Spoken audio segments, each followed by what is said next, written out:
General की जो safe zone हो सकता है जनरल का, वो ये हो सकता है 100 से 103 के बीच में। ये जनरल का आंकड़ा आ रहा है कि जो 100 प्लस बच्चा है वो सेफ जोन में है, याद रखना। हो सकता है यहां पे कि 97 वाला भी बच्चा इंग्लिश में सिलेक्ट हो जाए, जनरल की बात कर रहा हूं मैं, ठीक है ना। 97 वाला बच्चा भी सिलेक्शन में शामिल है, लेकिन सबसे सेफ जोन यहां पे बताया गया है 100 प्लस। ये बच्चे सिलेक्शन 100% ले रहे हैं, याद रखना, इंग्लिश के अकॉर्डिंग अपन माने तो। क्योंकि इंग्लिश का पेपर आसान बताया है एक्सपर्ट ने, जो भी राजस्थान के 2-3 टॉप एक्सपर्ट हैं उनकी बात कर रहा हूं मैं, ठीक है। मेथड उन्होंने हार्ड बताया है। जीके नॉर्मल था सभी का, याद रखना। साइकोलॉजी ठीक थी, ठीक है। आईसीटी बकवास आ ही रही है लगातार, ठीक है। तो कुल मिला के ये है कि 100 प्लस से 103 वाला बच्चा बहुत सेफ जोन में है। लेकिन मैंने एक साथ में एक आंकड़ा और दिया है, दूसरे एक्सपर्ट का है ये वो कह रहे हैं कि सर 97 प्लस जिस बच्चे के जनरल में है वो बच्चा 100% सिलेक्शन की दौड़ में शामिल है। तो 97 प्लस जो बच्चा है वो अपने आप को मान के चले। यदि अपन इसमें ओबीसी की बात करते हैं तो वहीं आप आ जाएं इंग्लिश में।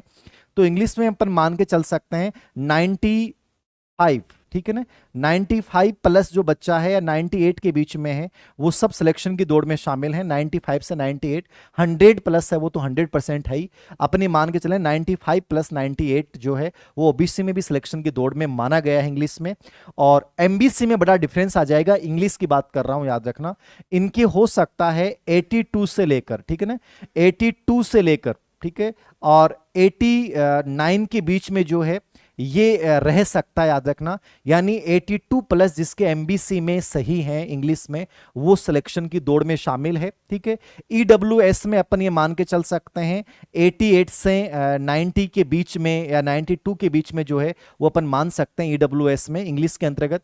एसटीएससी में और डिफरेंस कम हो जाएगा, याद रखना।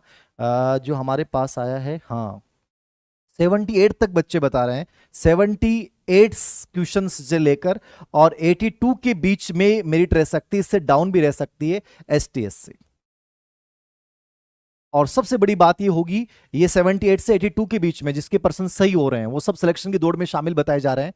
इंग्लिश की बात कर रहा हूं, हो सकता है ज्यादा हो जाए, बट ये आंकड़ा मेरे सामने आ रहा है।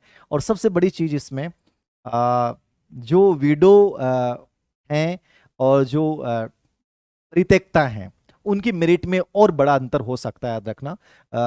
कि वीडो में तो कहते हैं कि शायद 40% प्लस है इंग्लिश में, वो सब सिलेक्ट हो सकती हैं, ऐसा गणित विज्ञान में भी अनुमान लगाया जा रहा है, ठीक है।